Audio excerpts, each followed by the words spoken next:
She made lattes and cleaned espresso machines for 2 years. But when the red laser dots appeared on the coffee shop windows and customers started screaming, they watched in disbelief as she moved like liquid shadow between the tables. 3 smoke grenades later, the snipers were down, and she had disappeared completely. The only trace left behind was her green apron folded neatly on the counter.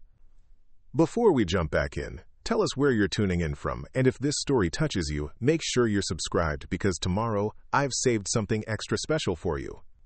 Sarah Mitchell had worked the morning shift at the downtown Seattle Starbucks since graduating high school. Same routine every day. Arrive at 5:30 a.m., unlock the doors, fire up the espresso machines, and prepare for the rush of caffeine-dependent office workers who treated their morning coffee like a religious ritual. Her coworkers knew her as quiet, reliable, and surprisingly good at handling difficult customers. When someone complained about their drink temperature or demanded a remake because their name was spelled wrong on the cup, Sarah would handle it with the kind of calm patience that made her manager wonder why she wasn't pursuing college or career advancement. "You're too smart to be pulling espresso shots forever," Jessica, the assistant manager, would tell her during slow afternoon periods. "Have you thought about management training? Corporate scholarship programs?" Sarah would smile politely and change the subject. She seemed content with her routine. Open the store, serve customers, close down equipment, go home to her small apartment 3 blocks away. No social media presence, no dating drama, no obvious ambitions beyond showing up on time and making perfect foam art on cappuccinos. The other baristas found her a little mysterious but not unfriendly. She knew everyone's drink preferences and remembered regular customers' names after meeting them once. During busy periods, she moved through the cramped space behind the counter with unusual efficiency, never bumping into coworkers or dropping equipment despite the constant chaos. What they didn't know was that Sarah had grown up on military bases around the world.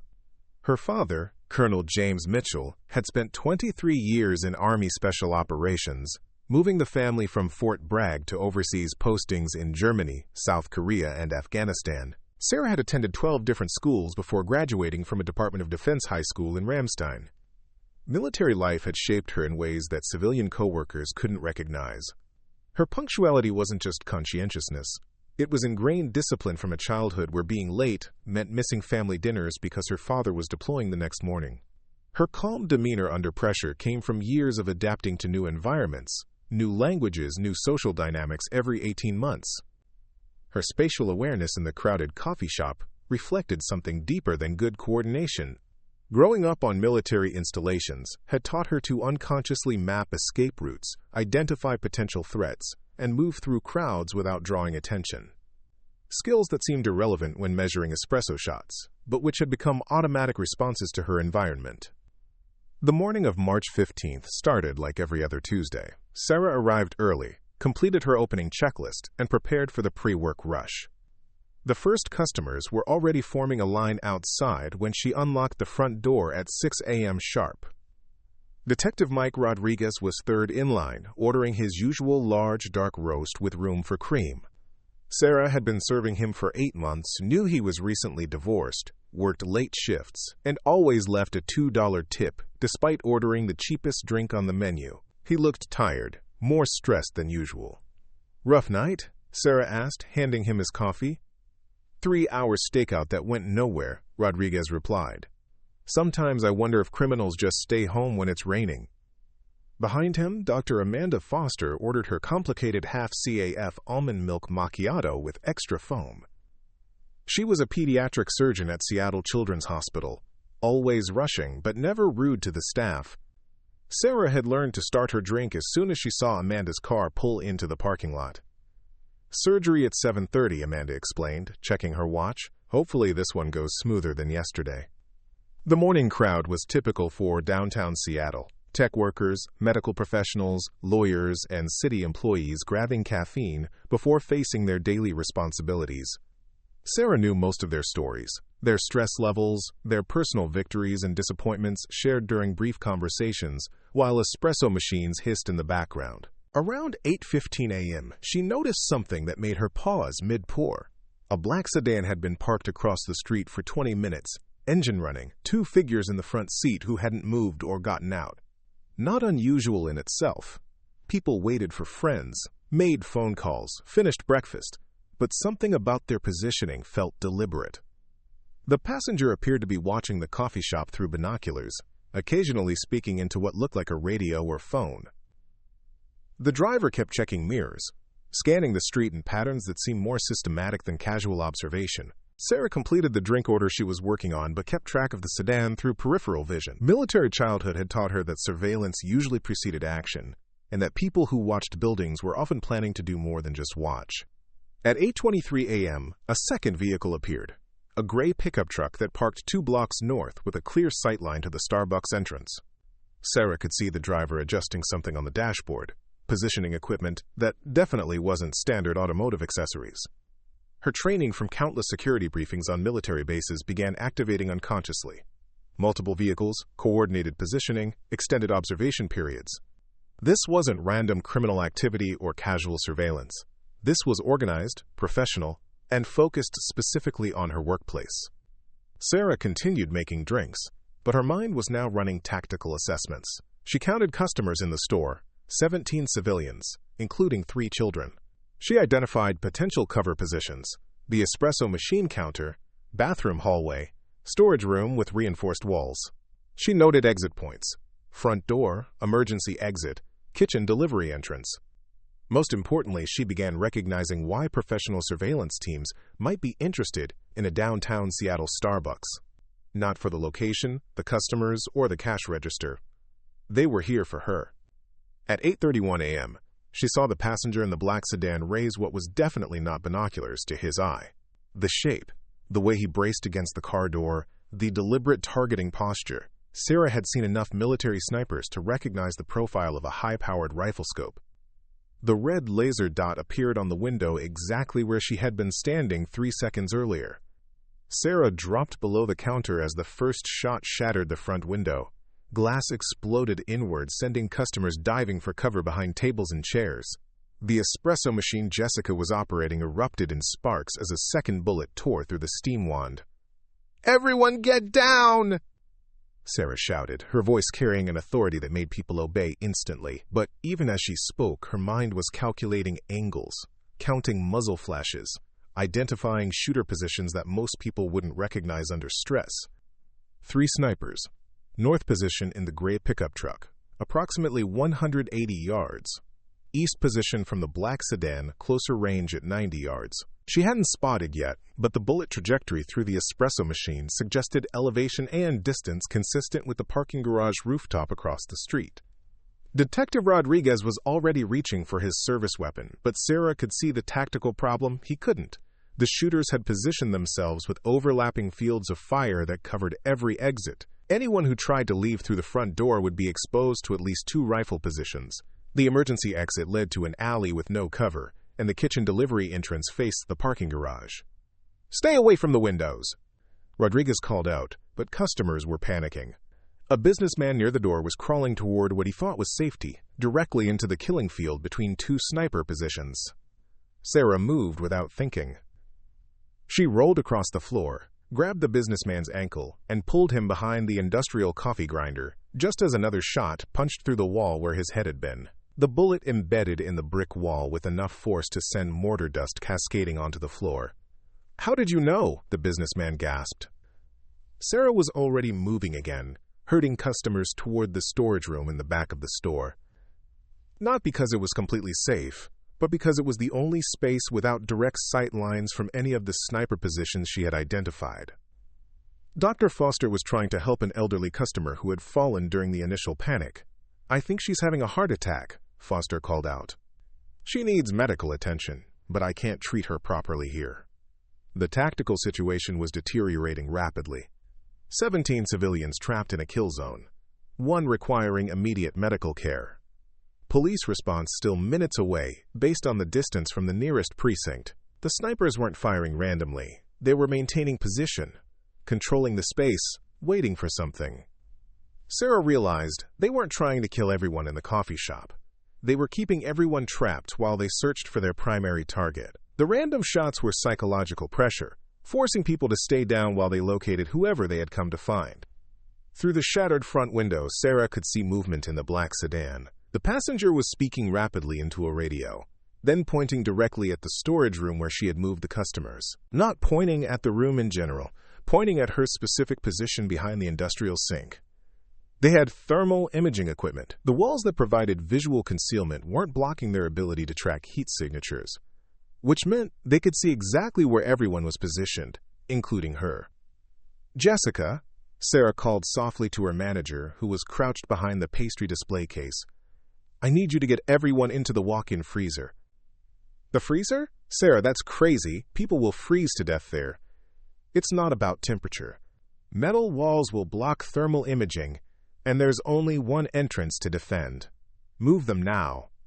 Jessica stared at her coworker, hearing tactical terminology that didn't match anything she knew about Sarah's background. How do you know about thermal imaging? Preparing and narrating this story took us a lot of time, so if you are enjoying it, subscribe to our channel. It means a lot to us. Now back to the story. Before Sarah could answer, her phone buzzed with a text message from an unknown number. Sarah Elizabeth Mitchell, daughter of Colonel James Mitchell, 75th Ranger Regiment. Exit the building alone and civilians remain unharmed. You have 60 seconds. Sarah's blood went cold. They knew exactly who she was, exactly why they were here. This wasn't random violence or robbery gone wrong. This was a targeted extraction, and the 17 people trapped with her were collateral leverage to force her compliance. The message continued. Parking garage, northeast stairwell. Come alone. Any deviation results in civilian casualties. We know about your father's work in Operation Desert Storm. We know about the files he never turned over to Army intelligence. We know about the information you inherited. Sarah's mind raced through implications she had hoped never to face. 3 years ago, her father had died in what the Army officially classified as a training accident, but before his death, he had given her an encrypted hard drive and made her promise to keep it safe. She had never accessed the files, never tried to decrypt the contents, had simply locked it in a safety deposit box and tried to forget it existed. Now someone was willing to kill innocent people to get those files, which meant the contents were valuable enough to justify a coordinated military-style assault in downtown Seattle. Her father had apparently taken more than just memories when he retired from special operations. 45 seconds came another text. Sarah looked around the coffee shop at people who had become unwitting hostages because of her family's secrets. Detective Rodriguez was trying to coordinate with police dispatch on his radio, but the response time wouldn't help the elderly woman Dr. Foster was treating for cardiac symptoms. Jessica was successfully moving customers toward the freezer, but they couldn't stay there indefinitely. The snipers had chosen their timing perfectly. Tuesday morning rush meant maximum civilian presence. The location provided multiple escape routes for them while limiting options for police response. They had researched her work schedule, her routine, her vulnerability, but they had also underestimated who they were dealing with. Sarah wasn't just the daughter of a special operations colonel. She was someone who had spent her entire childhood learning to adapt, survive, and think tactically under pressure. Someone who had inherited more than just encrypted files from her father's military career. She sent a reply text. I'll come out. Give me 2 minutes to ensure civilian safety. The response was immediate. 90 seconds. Any delay results in casualties. Sarah looked at the people depending on her to make the right choice. Detective Rodriguez caught her eye with a look that said he understood more about the situation than she had expected. Dr. Foster stabilized a patient under combat conditions with the kind of calm that suggested military medical training. Jessica coordinated civilian movement with efficiency that indicated crisis management experience. Maybe she wasn't the only person in this coffee shop with a more complicated background than their day job suggested. 1 minute remaining. The final text arrived. Sarah made her decision, but it wasn't the one her enemies were expecting. Sarah reached beneath the counter and pulled out what looked like an ordinary water bottle. But when she twisted the cap, white smoke began pouring from the top. Not tear gas or pepper spray, military-grade obscurant that would block both visual and thermal imaging within seconds. What the hell is that? Jessica whispered, watching smoke rapidly fill the entire front section of the coffee shop. Sarah was already moving, pulling items from her backpack that definitely weren't typical barista supplies. A tactical knife appeared in her hand, followed by what looked like a small electronic device with blinking red lights. I thought you said you were from Montana, Rodriguez said. watching her check the device's display with professional efficiency. I am from Montana. Fort Harrison, specifically. Sarah attached the device to the bottom of a metal table. I'm also from 12 other places, depending on which year you're asking about. The smoke was thick enough now that the sniper's laser sights were useless. Through the chaos, Sarah could hear frustrated radio chatter from the vehicles outside. Their carefully planned operation was falling apart because their target wasn't behaving like a terrified civilian. Dr. Foster looked up from treating the elderly customer. That's a signal jammer, isn't it? Military specification, probably NSA-grade encryption blocking. Sarah paused in her preparations. How do you know that? Same way you know to use thermal blocking smoke before moving to a tactical position, Foster replied calmly. Some skills don't go away just because you change careers. Rodriguez was speaking into his radio, but getting only static. Comms are down. Whatever that device is, it's blocking everything within a quarter-mile radius. That's the point, Sarah said. They can't coordinate between sniper positions, can't call for backup, and can't detonate any remote explosives they might have planted. She looked directly at Rodriguez. You're not just a detective, are you? Rodriguez smiled grimly. 15 years before I joined Seattle PD, I recognize tactical movement when I see it. He gestured toward the smoke-filled room. This isn't panic behavior. This is someone with advanced combat training. Sarah was assembling what looked like a crossbow from components hidden in her backpack. Not a hunting weapon, a tactical tool designed for silent takedowns at distance. Dr. Foster, how long can you keep the patient stable? Depends what you're planning. If we're talking about a few minutes of additional stress, she'll be fine. If we're talking about sustained combat operations, Foster checked the elderly woman's pulse. Her cardiac rhythm is stabilizing, but she needs proper medical care within the hour. The smoke had reached optimal density. Sarah moved to the shattered front window, staying low and using the industrial coffee equipment as cover. Through the obscurant cloud, she could see muzzle flashes as the snipers fired blind shots, trying to suppress movement they couldn't actually see. They're getting frustrated, Sarah observed. Sloppy fire discipline means they're not Tier 1 operators. Probably hired contractors who studied my routine but didn't prepare for resistance. She raised the crossbow and fired through the smoke toward the black sedan. No sound, no muzzle flash, just a nearly invisible bolt that traveled in a precise arc. Seconds later, they heard a car door slam and angry shouting. One down, Sarah said, already loading another bolt. Non-lethal shot to the shoulder. He'll need medical attention, but he's not a threat. Rodriguez was staring at her with new understanding. Where did you learn to shoot like that? Summer camp, Sarah replied, lining up her second shot toward the parking garage. Very specialized summer camp. The second bolt found its target. Another shout, this time followed by the sound of equipment hitting concrete. The sniper fire from the garage position stopped completely. 2 down, Sarah announced. Crossbow bolts are equipped with fast-acting sedatives. They'll be unconscious in about 30 seconds. Jessica, who had been watching this transformation in complete shock, finally found her voice. Sarah, who are you? Before Sarah could answer, the smoke began clearing enough to reveal movement outside. The gray pickup truck was repositioning, trying to get a new angle on the coffee shop, but instead of staying at distance, it was moving closer, which meant the remaining sniper was preparing for a direct assault. They're changing tactics, Dr. Foster observed, moving from siege to assault mode. Because their coordination is broken and they're losing personnel, Sarah confirmed. Time to end this. She reached into her backpack and pulled out what looked like a small grenade, but when she activated it, instead of an explosion, it emitted a high-pitched electronic whine that made everyone in the coffee shop cover their ears. Sonic disruptor, she explained, raising her voice over the noise. It'll overload any electronic equipment within 100 yards. Their scopes, communication gear, vehicle electronics, all fried. Through the clearing smoke, they could see the gray pickup truck coast to a stop, its engine dead. The driver's door opened and a figure stumbled out, disoriented and clearly affected by the sonic weapon. Sarah was already moving toward the front door. Everyone stayed in the storage room until the police arrived. Detective Rodriguez, there's a backup radio in my locker. Frequency 156.8 will reach the SWAT command directly. Wait, Rodriguez called out. Where are you going? Sarah paused at the door, checking her remaining equipment. To have a conversation with whoever sent these people. They wanted me to come to the parking garage, so that's where I'm going. That's suicide, Jessica protested. There could be more of them.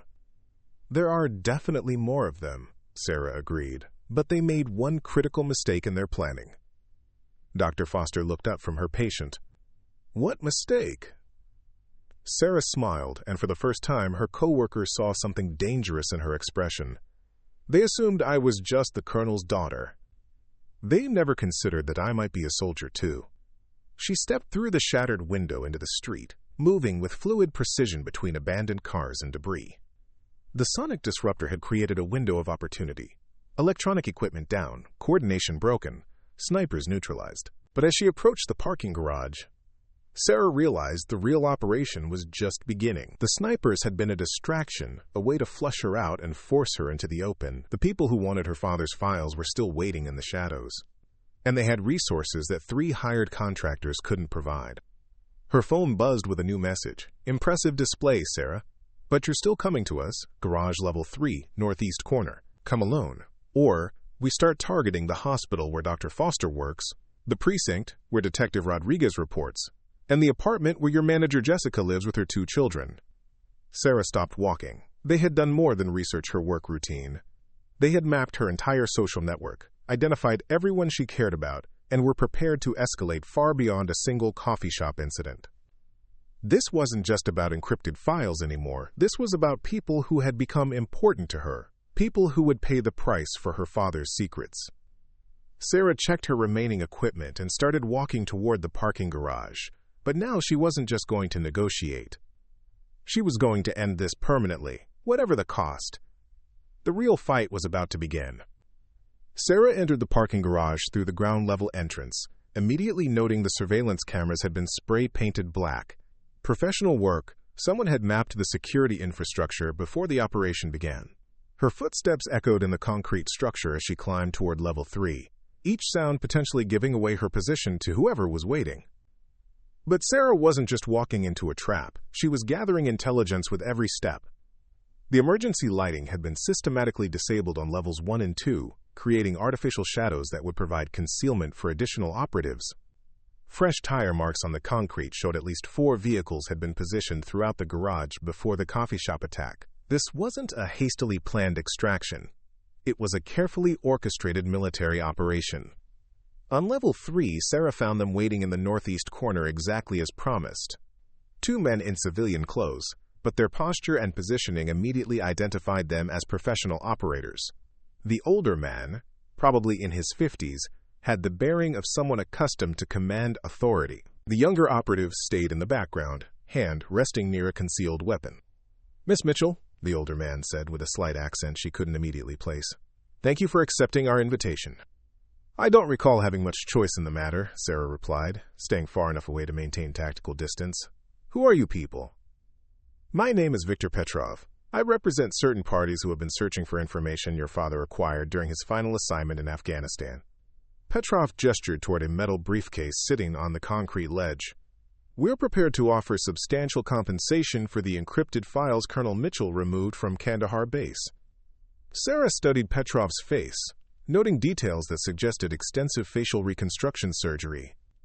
Someone who had invested significant resources in changing his appearance. "I don't know what files you're talking about." "Please don't insult our intelligence," Petrov said calmly. "We know James Mitchell gave you an encrypted drive 3 days before his death. We know you placed it in a safety deposit box at First National Bank. We know you've never attempted to access the contents." The specificity of their information was disturbing. They weren't guessing or fishing for confirmation. They had detailed surveillance data going back 3 years, which meant they had been watching her long before today's operation. "How do you know all this?" Sarah demanded. "Your father was involved in operations that officially never existed." The younger operative spoke for the first time, his voice carrying a distinctive Boston accent. "Operations that created complications for our organization when certain information was supposed to be destroyed rather than preserved." Sarah realized they weren't foreign agents or terrorist contractors. They were Americans, possibly former military themselves, working for someone with enough resources to conduct multi-year surveillance operations on U.S. soil. "What operations?" Sarah asked. "My father never discussed classified work." Petrov opened the briefcase, revealing surveillance photographs that made Sarah's blood run cold. Pictures of her father meeting with people she didn't recognize, in locations that looked like war zones. Documents with heavy redaction marks, but enough visible text to show they involved weapons transfers, financial transactions, and names of high-ranking government officials. Operation Copper Shield, Petrov explained. A covert arms supply program that provided weapons to Afghan resistance groups between 2019 and 2021. Your father was the logistics coordinator responsible for ensuring plausible deniability when weapons ended up in the wrong hands. Sarah stared at the photographs, seeing her father in context that challenged everything she thought she knew about his military service. These could be fabricated.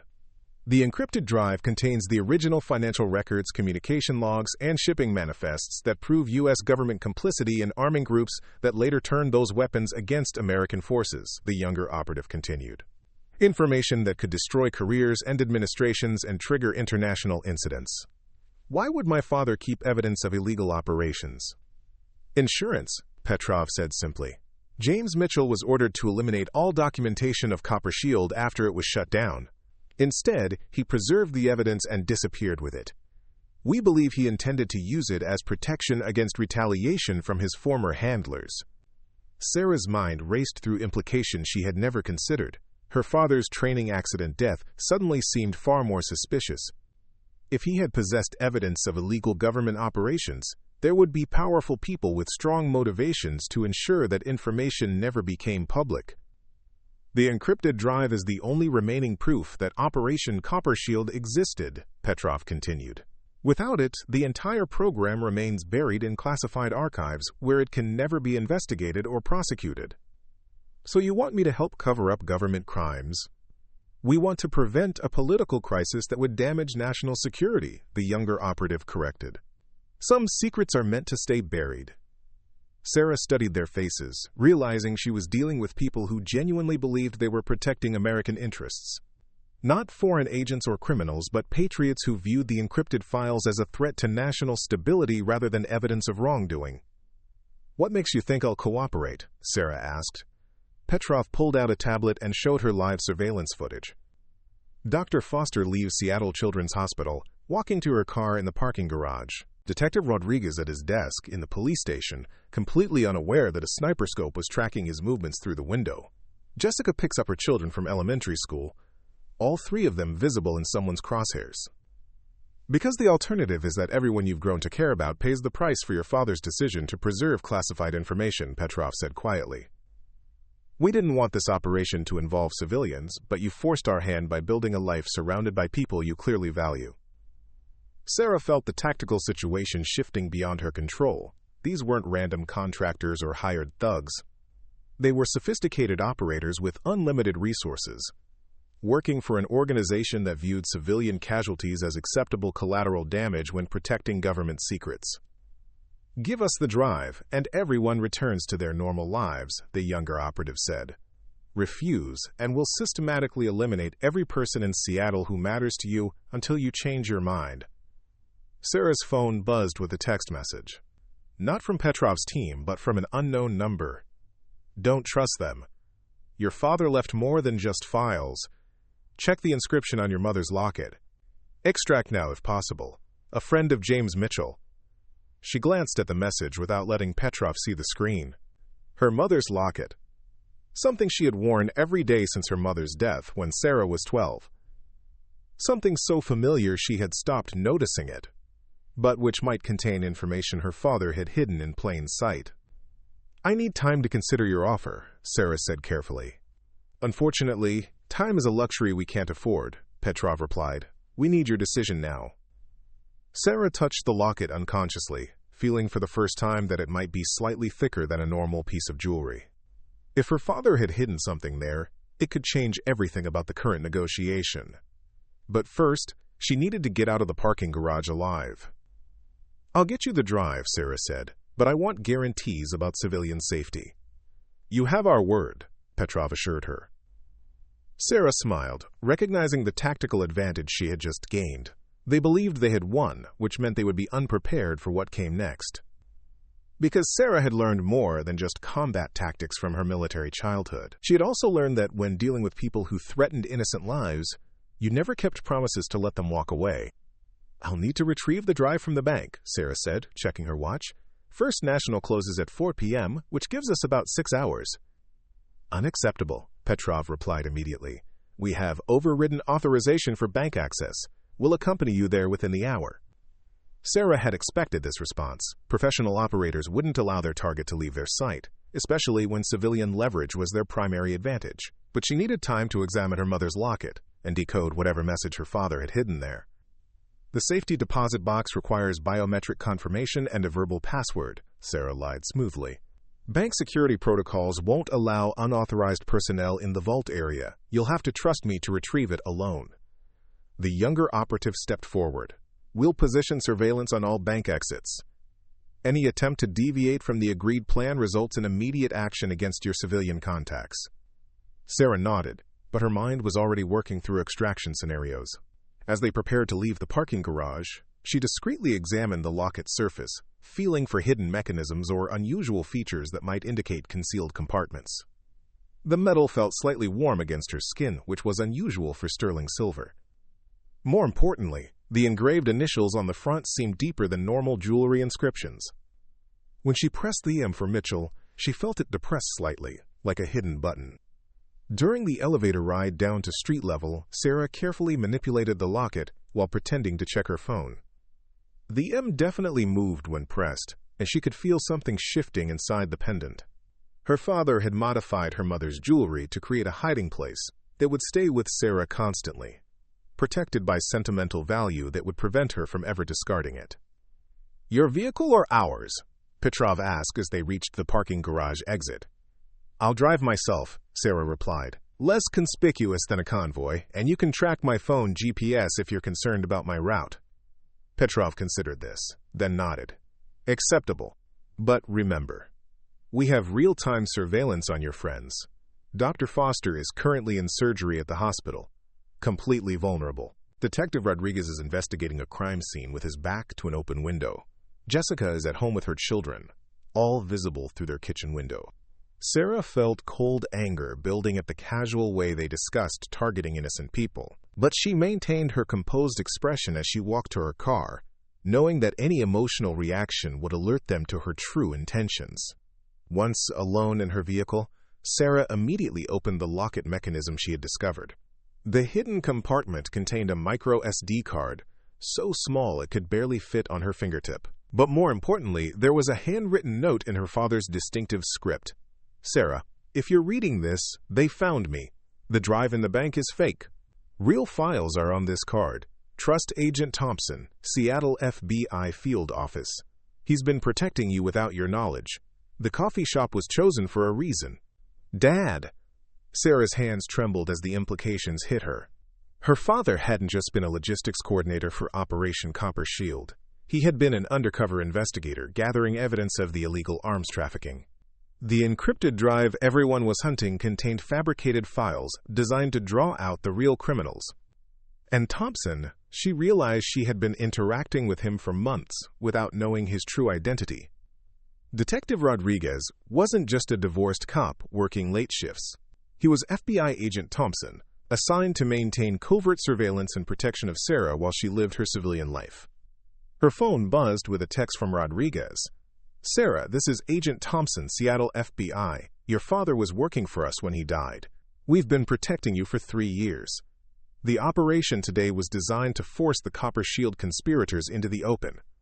We need to extract you immediately." Sarah stared at the message, understanding that everything she thought she knew about the past 3 years had been carefully orchestrated. Her job at Starbucks, her apartment location, even her daily routines, all arranged to create the appearance of normal civilian life while keeping her under federal protection. Another text arrived. "Dr. Foster is Agent Chen, DOD Counterintelligence. Jessica is Agent Williams, Homeland Security. The entire coffee shop incident was a controlled operation designed to identify and capture the Copper Shield network.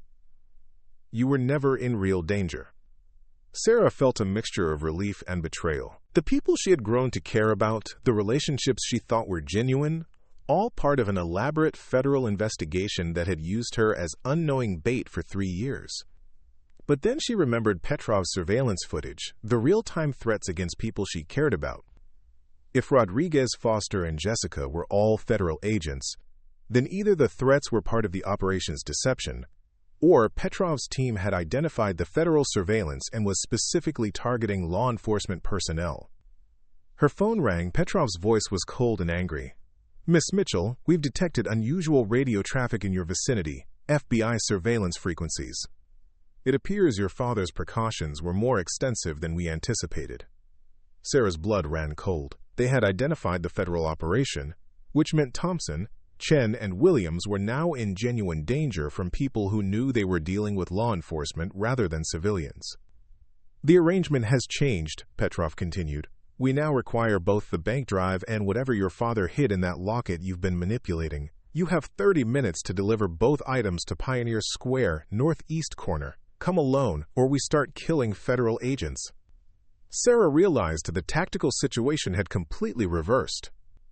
What began as a rescue operation designed to protect her had become a hostage crisis, where trained federal agents were at risk because of her family's secrets.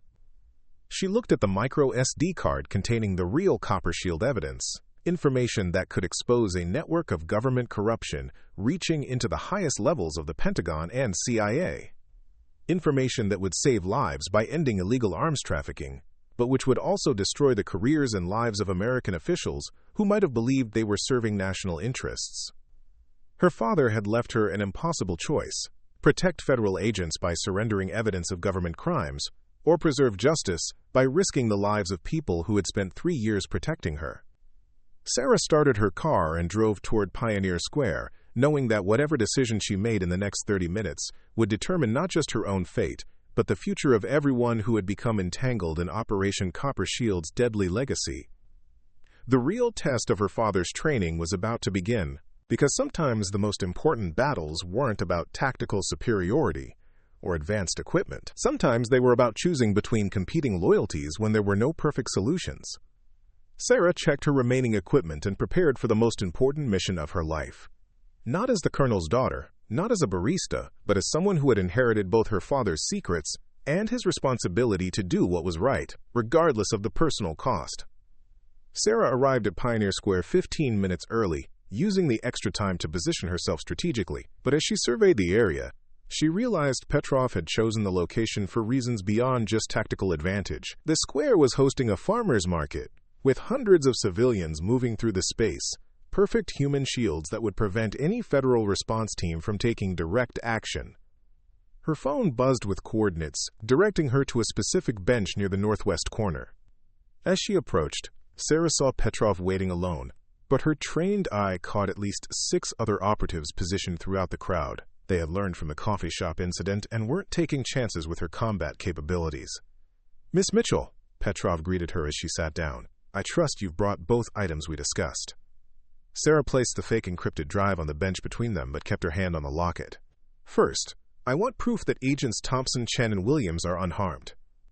Petrov showed her his phone screen, live footage of Rodriguez handcuffed in what looked like an abandoned warehouse, Chen unconscious in the back of a van, and Williams tied to a chair with a gun pointed at her head. All 3 federal agents who had spent years protecting Sarah were now prisoners because of her father's secrets. "Satisfactory?" Petrov asked. Sarah's tactical mind was analyzing everything she saw in the footage. The warehouse location, the vehicle's license plate partially visible, Williams' positioning that suggested she was still wearing her concealed body armor, details that might be useful if she could transmit them to federal backup teams. "The locket as well," Petrov demanded. Sarah hesitated, knowing that the micro SD card contained evidence that could prevent future arms trafficking operations that would cost countless lives. But she also knew that refusing would result in the immediate execution of 3 people who had risked their careers to protect her. "I have a counterproposal," Sarah said quietly. Petrov raised an eyebrow. "You're hardly in a position to negotiate." "The real Operation Copper Shield files aren't on either of these devices," Sarah lied smoothly. "My father was more paranoid than you realized. The evidence is stored in a distributed network that requires my biometric confirmation every 72 hours to prevent automatic release to WikiLeaks and international news organizations. Petrov's expression shifted to concern. Explain. Dead man's switch protocol. If I don't confirm my status every 3 days, everything gets released publicly. The only way to permanently disable it is with a shutdown code that my father split between multiple locations.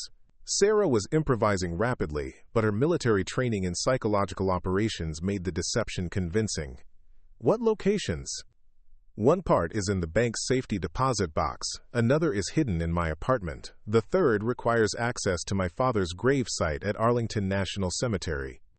Sarah watched Petrov's reaction, seeing him calculate the logistics of accessing multiple secure locations. But the protocol can also be disabled if the people responsible for Copper Shield voluntarily surrender to federal authorities. Petrov studied her face, trying to determine if she was bluffing. That's an elaborate protection scheme. My father spent 23 years in special operations. He understood that the most dangerous enemies are the ones who believe they're protecting American interests. Sarah leaned forward slightly. He also understood that sometimes the only way to stop government corruption is to make the consequences of continuing more expensive than the cost of confession. Sarah's phone buzzed with a text message that she glanced at carefully. Agent Thompson. Federal teams in position. We can extract you in 60 seconds. Just give the signal. But Sarah realized that extraction wouldn't solve the fundamental problem. Petrov's organization would simply regroup and try again, putting other innocent people at risk. The only way to end this permanently was to eliminate their motivation for pursuing the Copper Shield evidence. I'll make you a deal, Sarah said. I'll give you the shutdown codes for the dead man's switch, but only after your organization provides full disclosure to the Department of Justice about Operation Copper Shield. Names, dates, financial transactions, everything. Impossible. That would destroy careers and compromise ongoing operations. Then, in 68 hours, the entire operation becomes public knowledge anyway, along with evidence of today's kidnapping of federal agents. Sarah stood up from the bench. Your choice: controlled disclosure with minimal damage, or complete exposure with maximum political fallout. Petrov was silent for several moments, apparently communicating with superiors through an earpiece Sarah couldn't see. Finally, he spoke. We need verification that you actually possess the evidence you claim. Sarah pulled out her phone and showed him a partial file listing from the micro SD card, enough to prove she had access to genuine Copper Shield documentation without revealing the full contents. The file names alone were enough to make Petrov's face go pale. These documents could start congressional investigations that would last for years, he said quietly. Only if you force me to release them publicly, Sarah replied. Work with the Justice Department, accept responsibility for the program's failures, and help shut down the remaining trafficking networks. That's the only way this ends without destroying everyone involved. Another long pause as Petrov consulted with his handlers. Sarah used the time to discreetly signal Agent Thompson, indicating that she needed backup teams to trace the locations where the captured agents were being held. Preliminary agreement, Petrov finally said, but we'll need 48 hours to coordinate with our superiors and arrange the disclosure process. 24 hours, Sarah countered, and I want the federal agents released immediately as a show of good faith. Petrov nodded reluctantly. Acceptable. Sarah watched as Petrov made phone calls that resulted in the release of Thompson, Chen, and Williams within the hour. But she also knew that trusting Petrov's organization completely would be naive. That's why she had already uploaded copies of the real Copper Shield files to multiple secure servers, with instructions for automatic release if anything happened to her or the other federal agents. The next morning, Sarah returned to work at the Starbucks as if nothing had happened. The windows had been replaced, the equipment repaired, and customers were once again lining up for their morning coffee. But everything was different now. Agent Thompson continued working as Detective Rodriguez, but now Sarah knew the truth about his protective surveillance. Dr. Chen resumed her position at the hospital, and Agent Williams kept managing the coffee shop as Jessica. Their relationships had been professional assignments, but the bonds formed during the crisis had become genuinely personal.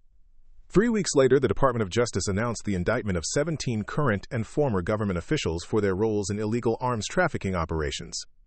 The news coverage mentioned that the investigation had been assisted by a confidential informant whose identity would remain permanently sealed for national security reasons. Sarah never accessed her father's safety deposit box. Instead, She donated the key to the FBI evidence locker, knowing that some secrets were meant to stay buried while others needed to see the light of justice. Her coworkers never learned the full truth about what had happened that Tuesday morning, but they noticed changes in Sarah. She seemed more confident, more aware of her surroundings, and occasionally displayed knowledge about current events that suggested deeper understanding of government operations than a barista's education would typically provide. The Copper Shield network was systematically dismantled over the following months, preventing weapons from reaching groups that would have used them against American forces and civilian populations. Lives were saved not through dramatic military interventions, but through the careful work of a woman who had chosen justice over personal safety. Sarah kept her mother's locket, but now it contained only sentimental value rather than classified information.